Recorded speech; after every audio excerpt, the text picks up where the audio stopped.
नमस्कार साथियों, उम्मीद करता हूँ आप लोग बहुत अच्छे होंगे। आज हम बात करेंगे न्यू लेबर लॉ के बारे में, न्यू लेबर कोड के बारे में। जैसा कि आप सभी जानते होंगे, 21 नवंबर 2025 को भारत सरकार ने न्यू लेबर कोड को इम्प्लीमेंट कर दिया है। आपको मैं बता दूं, पहले 44 लेबर कोड हुए करते थे, जिसमें से 29 सेंट्रल गवर्नमेंट के और बाकी स्टेट गवर्नमेंट के हुए करते थे। तो उसमें से जो 29 जो सेंट्रल गवर्नमेंट का था, उसको सेंट्रल गवर्नमेंट ने यूनिफॉर्म करके 4 सिंपल स्टेप में रखा है। वो 4 क्या है मैं आपको बताता हूँ अभी। वो 4 है, पहला है कोड ऑन वेजेस। ये 2019 में ही कोड फाइनल कर दिया था इन लोगों ने। इंडस्ट्रियल रिलेशन कोड 2020 में इन्होंने ड्राफ्ट कर लिया था। सोशल सिक्योरिटी कोड 2020 में ही कर लिया था। Occupational safety health and working condition code 2020 में ही इन्होंने फाइनल तो कर लिया था 2020 में, लेकिन अप्लाई किया है 2025 में 21 नवंबर को। अब बताते हैं इनके फ़ायदे क्या क्या हैं।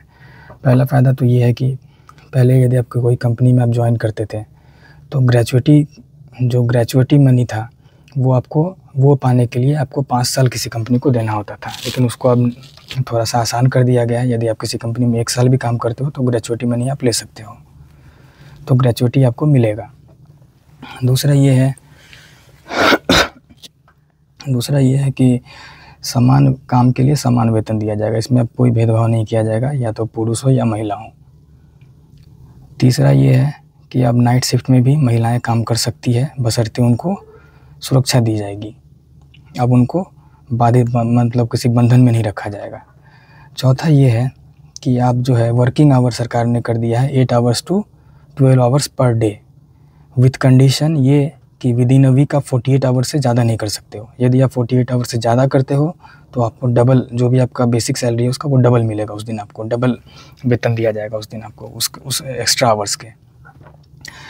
फिर पाँचवा ये है कि उसमें यदि आपकी उम्र 40 साल से ऊपर है तो आपको एक हेल्थ चेकअप दिया जाएगा।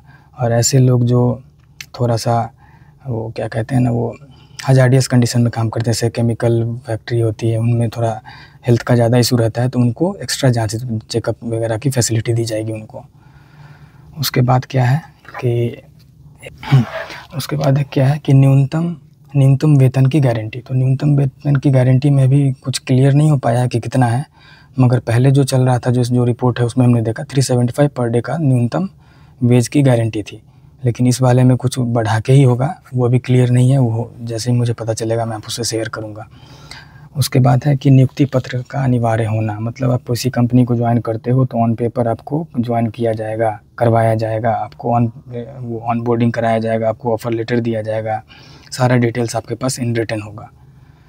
ओवर टाइम मैंने बता दिया, ग्रेचुइटी बता ही दिया है, इक्वल पे बता ही दिया है, महिलाओं को नाइट शिफ्ट की अनुमति बता ही दिया है, सामाजिक सुरक्षा बढ़ेगी। हाँ, एक और ये है कि गिग वर्कर्स को पहले किसी में कंसिडर नहीं किया जाता था, बट अब उनको भी किया जाएगा। ये गिग वर्कर्स कौन होते हैं? जो ओला, जोमेटो, जो फ्लिपकार्ट के जो ऑनलाइन जो ये डिलीवरी पार्टनर्स होते हैं, इनका ना कभी किसी चीज़ में पहले इनको काउंट नहीं किया जाता था, मगर अब इनको भी सारी सुविधाएं दी जाएगी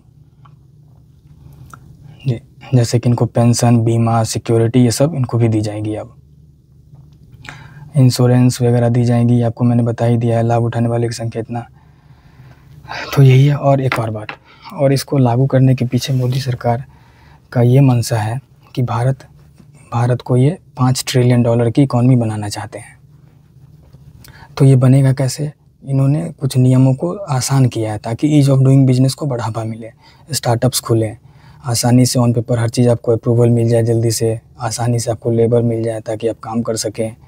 और जब काम करोगे, कंपनी बढ़ेगी तो इकॉनमी बढ़ेगा तो मोदी सरकार का अल्टीमेट फाइनल जो उनका एम है वो ये है कि भारत को $5 ट्रिलियन की इकॉनमी बनाने की। तो इसी को मद्देनज़र रखते हुए ये सारे रिफ़ॉर्म किए गए हैं।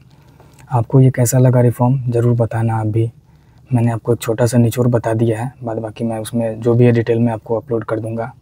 जय हिंद दोस्तों।